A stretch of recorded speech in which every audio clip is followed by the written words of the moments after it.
nuclear, propiedades y estabilidad nuclear. Parte 1 de este resumen.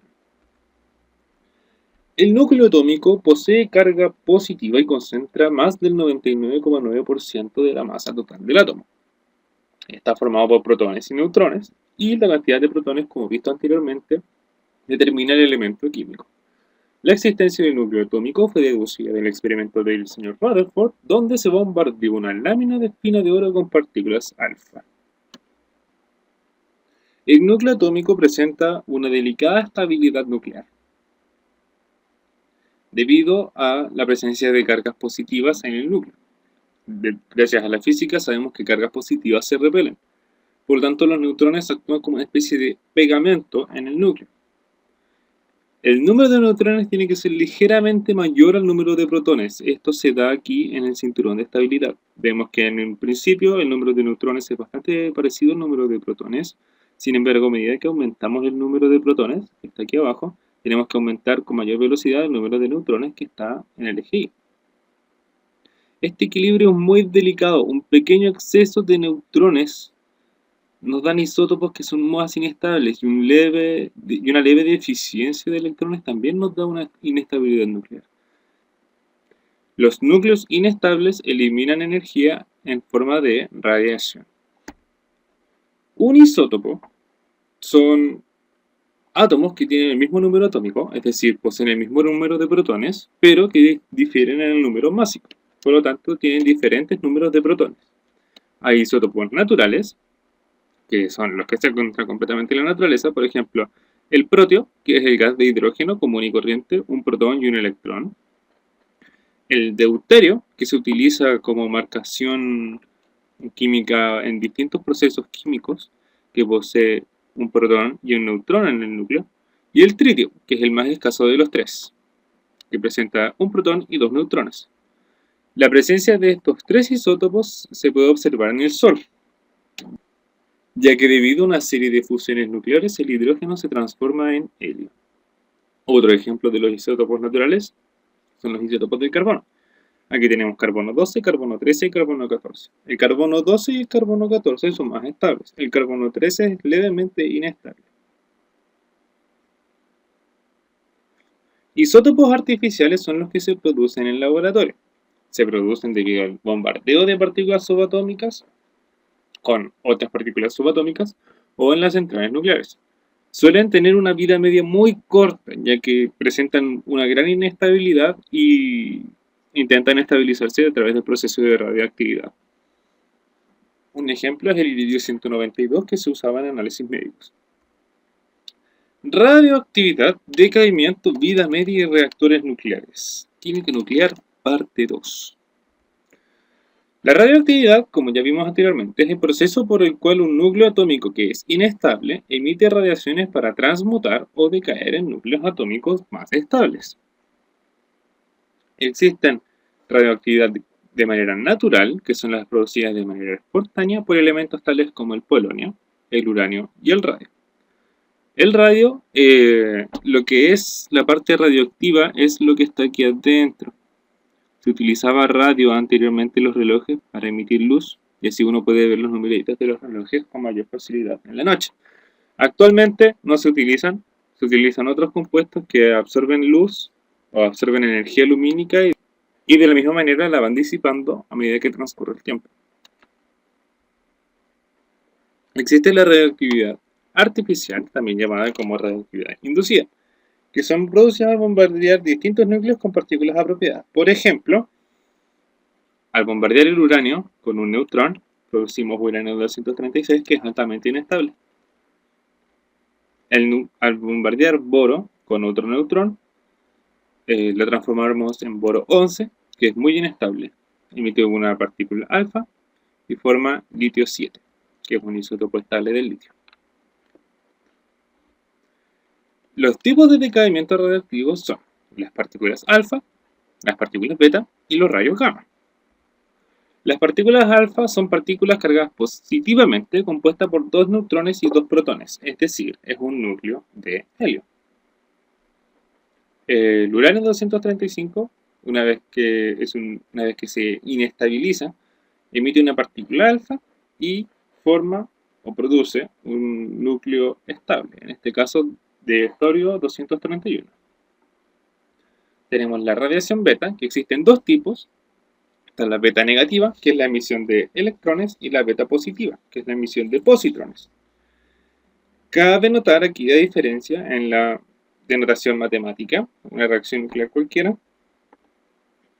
Tenemos el número másico, tenemos el número atómico.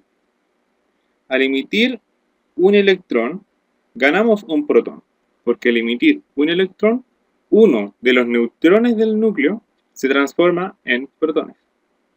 La masa atómica es la misma. Si antes tenía, por ejemplo, 8 neutrones y 8 protones, ahora tengo 7 neutrones y 9 protones. Por lo tanto, el número másico es constante y uno de los neutrones se desintegra en un electrón y en un protón, que está aquí. La emisión de positrones es el caso contrario. Es cuando uno de los protones se desintegra en un electrón, en un positrón y un neutrón. La masa atómica es la misma y disminuye el número atómico.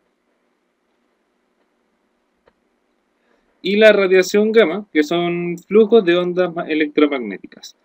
Todo tipo de radiación lleva consigo radiación gamma. Como ya vimos anteriormente, la desintegración beta.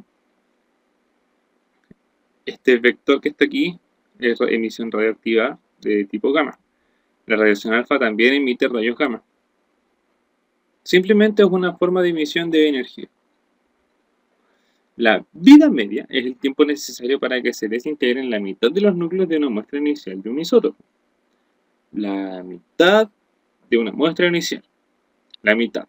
La mitad. Por ejemplo, el molibdeno. Para simplificar las cosas voy a decir que tengo 1 gramo. O 1 gramo. Si parto con 1 gramo y pasan las 67 horas, que es la vida media del molibdeno, voy a obtener medio gramo. 67 horas más, 1/4 de gramo. 67 horas más, 1/8 de gramo, y así sucesivamente hasta que en el tiempo y en el infinito ya no tengo molibdeno 99. Un reactor nuclear es un dispositivo donde se produce una reacción nuclear. ¿Cuál es la diferencia de esta con el Sol? En un reactor nuclear es completamente controlado. Un reactor nuclear se utiliza un combustible adecuado que permite asegurar la normal producción de energía. Esta energía se produce por sucesivas fisiones nucleares que utilizan el calor para producir energía eléctrica. Aquí ejemplificado tenemos cómo es la forma, la estructura de uno de los tantos reactores nucleares. Tenemos aquí los núcleos fisionables, los núcleos radioactivos, que calientan agua, que me calientan otra agua. Todo esto está en un flujo constante. La agua que está en contacto directo se calienta. Me calienta un tanque con agua que me produce vapor, y el vapor producido se va a una turbina. La turbina va a un generador eléctrico que me produce energía.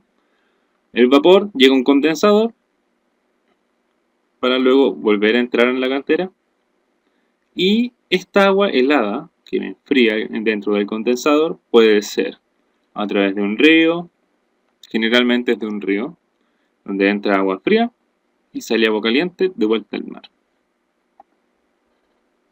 Aquí tenemos parte de un reactor nuclear. Se utiliza mucha agua, ustedes pueden ver la escalera aquí presente. El nivel de agua llega hasta, esta es la baranda, llega hasta acá. Y si se dan cuenta, este recién último escalón es el último con agua, que esta parte no tiene agua.